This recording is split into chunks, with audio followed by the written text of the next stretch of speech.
မန်စီးတီးမှာမင်းပါမင်းတငယ်ချင်းမကလို့ညီကိုတွေပဲဖြစ်နေတော့ဘာကာနဲ့ရွေးရောက်သွားရင်တော့ရန်သူတွေပဲ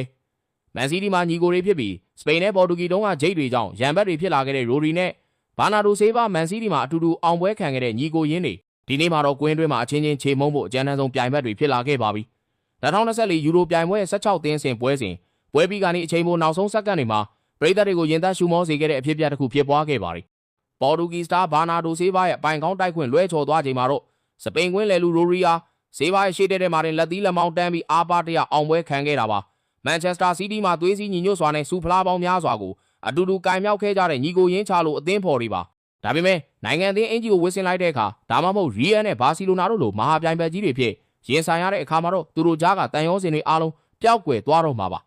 မန်ချက်စတာမှာရင်းနှီးခဲ့သမျှအမှတ်တရတွေနဲ့တန်ရောစင်တွေကိုနိုင်ငံအသင်းနဲ့ကလပ်အသင်းရဲ့ဂုဏ်သိက္ခာအောက်မှာလုံးဝခါချလိုက်ပြီးပြိုင်ဘက်ကိုအပြတ်သက်အနိုင်ယူဖို့ပဲဦးတည်လိုက်ကြတာပါဒါဟာဘောလုံးလောကရဲ့လှပဆန်းကျယ်ပြီးရှက်စရာမလိုတဲ့သဘာဝတရားတစ်ခုပဲဖြစ်ပါတယ်